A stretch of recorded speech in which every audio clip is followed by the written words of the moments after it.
본회의가 열린 날입니다. 아직 제 기억 속에 뚜렷이 남아있는 건 박근혜 전 대통령이 국회에서 탄핵되는 날도 어제였습니다. 과연 21대 국회 첫 성적표가 어떨지 궁금하던 차에 역시 174석의 거대 여당은 노동 존중, 사람 중심은 어디 가고 밀어붙이기식 방법으로 처리했었습니다. 오늘은 기자 여러분들이 함께 고민해야 될 세계 인권의 날입니다. 과연 우리나라의 인권 기준으로 봤을 때 노조법과 근로기준법에 나와 있는 것이 얼마나 우리에게 적합하는지 따져볼 시점인 것 같습니다. 저희는 분명하게 얘기했습니다. 35년 전 논의했고 결정했듯이 아예로 핵심 협약 비준화라는 게 저희들의 첫 번째 요구 조건입니다. 비준의 비자도 논의하지 않고 온통 누더기뿐인 조항만 늘린 생색내기용 이미 대법원에서 판례로 결정된 해고자 문제가 마치 경청에서 요구하는 것처럼 대단한 걸 민주노총이나 노동계에 준 것처럼 묘사되어 있습니다. 해고자나 구직자 문제는 노조가 내부적으로 풀어야 할 문제지 법으로 다룰 문제 아니라는 거 분명히 얘기하고 있습니다.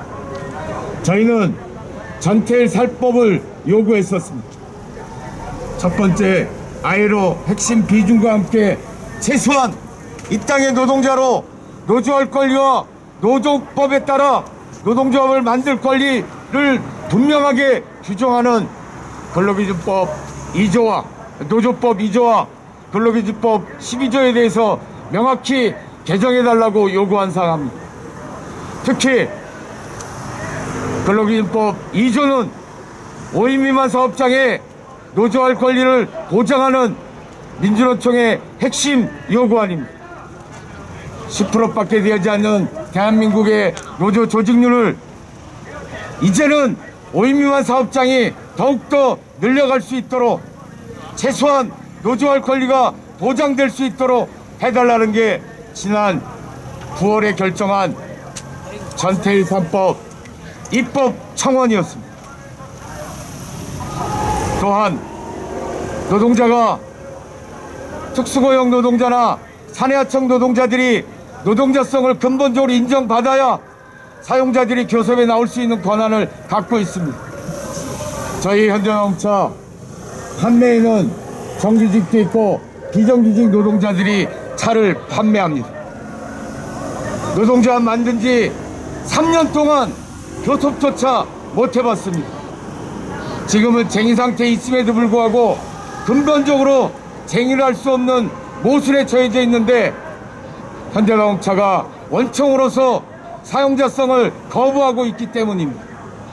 또한 저희들이 집에서 쓰는 가전제품을 케어해주고 있는 LG전자 케어 노동자들도 특수고용 노동자로 분리되면서 근본적으로 법으로 판단하지 않고 매번 법에서 소송을 제기해야 결국 교섭할 권한을 받는 정도로 있지만 사용자들이 끝내 교섭에 나오지 않는 모순이 있기 때문에 저희들이 전태일 3법으로 10만 명의 청원으로 노조법과 근기법과 중대재해 기업처벌법을 제정해달라고 요구했건만 법사위에서 환경노동위에서 아예 다루지 않고 21대는 국민들의 요구를 깡그리 묵살하는 태도로 21대 본회의를 어제 마무리 지었습니다. 저희는 이후 전열을 재정비해서 전태일 3법 쟁취를 위해 더욱더 당차게 투쟁할 겁니다. 세부적인 투쟁 계획은 오늘 민주노총 비상중집을 통해서 책임있게 논의하겠습니다. 끝으로 우리나라의 인권이 노동조합법을 해서 근로기준법에서 얼마만큼 신장되어 나가는 과정을 민주노총은 놓치지 않고 줄기차게 끝까지 투쟁하겠습니다. 아예 다뤄지지도 못했습니다. 오늘 김용균 동지의 2주기가 되는 날입니다. 그간 많은 언론에서 더 이상 일터에서 죽어나가는 노동자가 없도록 해야 한다는 구체적이고도 절박한 기사를 많이 실어주셨습니다. 많은 시민들이 호응을 했습니다. 중대재해기업처벌법 입법해야 된다라고 청원까지 성공했습니다. 대통령도 여당 대표도 산재 사망률 줄여야 된다 여러 번 확인했던 것입니다. 그런데 결국 정치인들의 이빨린 소리에 많은 노동자들, 시민들 농락당하고 말았습니다. 대통령 뭐라 그랬습니까? 산재 사망률 절반으로 줄인다고 그랬지 않습니까? 하지만 산안법 개정 그것만으로는 아무런 변화가 없었다는 것을 우리는 확인했습니다. 산안법이 균형금법이 아니라는 것을 우리는 지난 2년 동안 확인했습니다. 구체적으로 산재 사망률을 낮추기 위해서는 중대재해기업처벌법 반드시 필요하다. 이낙연 대표가 했던 말 아닙니까? 결국 거대 양당 구체적으로 처벌 하한선 2년을 해야 된다, 5년을 해야 된다 말만 했지 결국 국회에 다뤄지지 못했습니다. 표를 의식한 건가요? 사용자만을 의식한 건가요? 코로나 때문에 재난 상황에 많은 시민들이 어려워하고 있습니다. 하지만 참아내면서 이 재난 상황을 극복하려 하고 있습니다. 하지만 노동자들에게는 매일매일이 재난입니다. 이 재난을 극복하기 위해서는 산재 사망률을 사고율을 줄일 수 있는 구체적이고도 뾰족한 대책이 필요합니다. 그것이 바로 중대재해기업처벌법입니다. 최근 3년 동안 김용균 동지가 돌아가셨던 발전소에서 2명의 노동자가 돌아가셨습니다. 발전소에 일하는 비정규직 특수고용 노동자는 27%에 불과하지만 발전소에서 죽어나가고 다치는 노동자의 98%는 비정규직이고 특수고용 노동자입니다. 원청이 책임을 지지 않기 때문에 이 모든 사고가 발생되고 있습니다. 원청이 사고의 책임을 져야 하고 구체적인 처벌의 하한선을 정하자는 중대재해기업처벌법 왜 안 되는 겁니까? 법을 제정해야 되기 때문에 어렵다는 거 아닙니까? 그렇다면 공수처법은 왜 그렇게 신속하게 통과시켰습니까?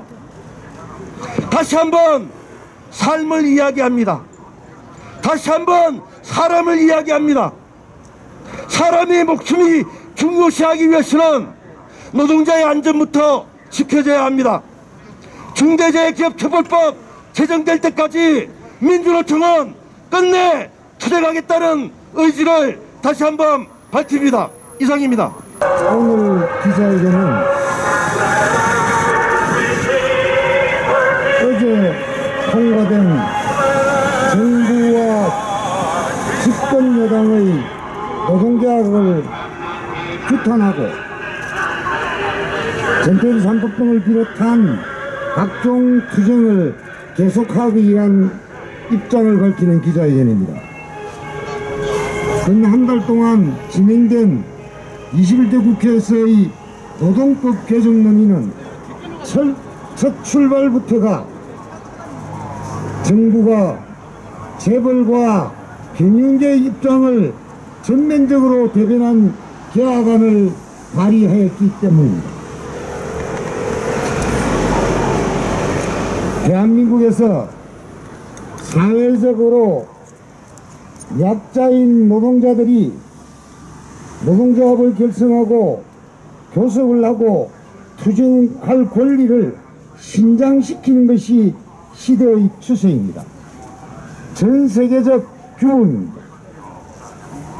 그런데 21대 국회는 그러한 시대적 추세와 세계적 규범에 정면으로 역행하는 법을 제출하고 계속 추진해 왔습니다. 나중에 발언하신 분들이 말씀을 하시겠지만 특히 간접근로제 기간 확대와 선떡근로제 등은 그동안 경총 등이 줄기차게 요구해왔던 법의 하나입니다. 문재인 정권 때뿐만 아니라 이명박 박근혜 정권 때부터 요구했던 법을 촛불의 정권인 문재인 정권이 통과시킨 것입니다. 그 어느 하나도 이 땅에서 고통받는 노동자들의 처지를 개선하기 위한 법과 제도는 없습니다. 규탄합니다. 더더욱 규탄하는 것은 민주노총이 전태일 3법 운동을 통해서 요구하고 있는 중대재해기업처벌법, 그 다음에 ILO 핵심협약 비준과 노조법 2조 개정은 거론조차 하지 않았다는 점입니다. 중대재해기업처벌법은 아시다시피 지금 정부 여당이 그토록 밀어붙이는 공수처법을 다루는 법사위가 소관위원회입니다. 중대재해기업처벌법에 대해서는 이낙연 더불어민주당 대표, 주호영 국민의힘 대표 공히 제정해야 된다라고 공식적으로 발표한 내용입니다. 기자 여러분들, 상식적으로 생각해 보십시오. 여당과 야당의 대표가 그리고 대통령이 약속한 중대재해기업처벌법 왜 거론도 하지 않고 통과시키지 못하는 것입니까? 자신들의 권력만 중요하고 절대다수를 이루고 있는 2,500만 노동자들의 생명과 안전은 하나도 중요하지 않다는 말입니까? 즉각 법사위를 열고 임시국회를 열어 중대재해기업처벌법 통과시켜야 합니다. 또한 ILO 비준 경영계조차도 비준해야 된다고 합니다. 왜 못합니까? 무엇 때문에 하지 않는 것입니까? 재벌과 경영계 입장을 가득 담은 노동법은 개혁하면서 당연히 해야 될 법들은 거론도 하지 않은 이 21대 국회와 문재인 정권 강력히 규탄합니다. 따라서 민주노총은 전태일 50주기의 정신과 그리고 2,500만 노동자들의 권익을 위해서 계속 투쟁해 나갈 것입니다. 전태일 3법 중대재해기업처벌법이 제정되는 그때까지 우리의 투쟁은 멈추지 않을 겁니다. 규탄하면서 결의를 밝힙니다. 이상입니다.